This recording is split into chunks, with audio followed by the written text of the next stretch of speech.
এই বর্ষায় খিচুড়ি খেতে ইচ্ছে করলে ঝটপট বানিয়ে নিন এই নারকেল ও বাদাম দেওয়া খিচুড়ি। এটি খেতে খুবই সুস্বাদু হয় আর সময়ও কম লাগে। তো বন্ধুরা, দেখে নিই কীভাবে বানালাম এই খিচুড়ি। তো এর জন্য প্রথমে একটা কড়াই গরম করে নিয়েছি। এর মধ্যে দিয়ে দিলাম 8 স্পুন মতন সর্ষের তেল। তেলটাও গরম হয়ে গেছে। এর মধ্যে দিয়ে দিলাম কুচানো নারকেল। এটা লো টু মিডিয়াম ফ্লেমে একটু লাল লাল করে ভেজে নিতে হবে। নারকেলগুলো লাল লাল করে ভাজা হয়ে গেছে, এগুলোকে নামিয়ে নিলাম।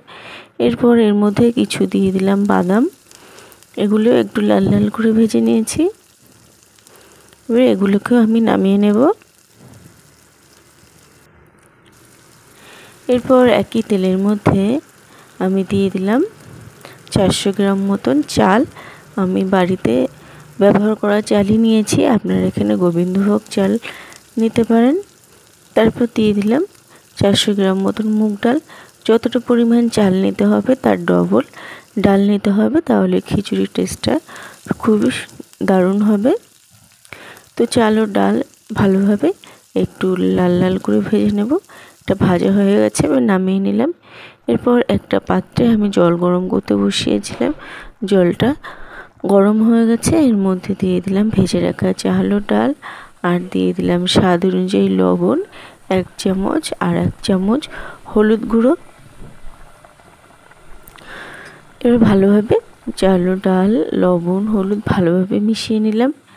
এরপর আর একটা কড়াই গরম করে নিয়েছি, দিয়ে দিলাম 8 স্পুন মতন সর্ষের তেল, আর দিয়ে দিলাম 1/2 চামচ জিরে ও একটা শুকনো লঙ্কা ফোড়ন। ফোড়নটা একটু ভেজে নেব 30 থেকে 40 সেকেন্ড মতন। এর থেকে দারুণ একটা গন্ধ বেরিয়েছে। এরপর দিয়ে দিলাম 1 চামচ গ্রেট করে রাখা আদা। আদাটা একটু আমি ভাজা ভাজা করে নেব। আর দিয়ে দিলাম একটা টমেটো কুচি। আদা ও টমেটো কুচিটা একটু নাড়িয়ে কষিয়ে নেব। টমেটোটা রান্না করতে একটু ফাস্ট করার জন্য দিয়ে দিলাম 1 চিমটে লবণ, এতে টমেটোটা খুব তাড়াতাড়ি মজে যাবে। আর দিয়ে দিলাম 1 চামচ জিরে গুঁড়ো, 1 চামচ ধনে গুঁড়ো ও 1/2 চামচ লঙ্কার গুঁড়ো। ঝালটা অবশ্যই আপনাদের স্বাদ অনুযায়ী দিয়ে দেবেন। এরপর সমস্ত মশলাকে ভালোভাবে কষিয়ে নিলাম। এদিকে দেখুন চাল ও ডালটা প্রায় 70% মতন সিদ্ধ হয়ে গেছে। এর থেকে 2 হাতা আমি মশলার মধ্যে দিয়ে দেব। এরপর ভালোভাবে মিশিয়ে নেব মশলার সঙ্গে।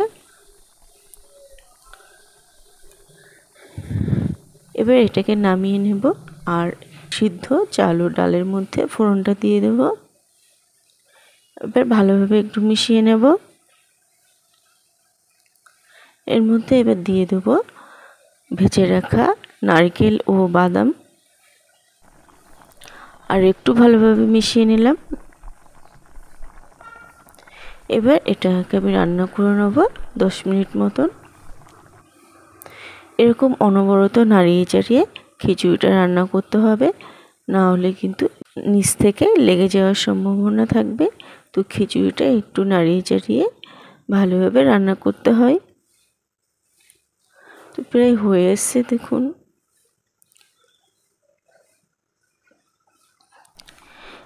এরপর দিয়ে দিলাম 1 চামচ মতন চিনি।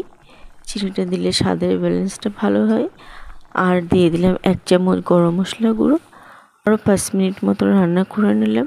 এবার এটাকে নামিয়ে নিলাম। এটা নামিয়ে রাখলে আর একটু ঘন হয়ে যাবে। তো দেখুন বন্ধুরা, রেডি হয়ে গেছে নারকেল ও বাদাম দেওয়া খিচুড়ি।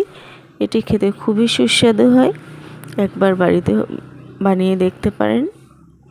তো বন্ধুরা, রেসিপিটা আপনাদের কেমন লাগলো অবশ্যই কমেন্ট করে জানাবেন। ভালো লাগলে লাইক শেয়ার করার অনুরোধ রইল। আজ এই পর্যন্তই, আবারও হাজির হব অন্য কোনো রেসিপির সাথে। সবাই ভালো থাকবেন, সুস্থ থাকবেন।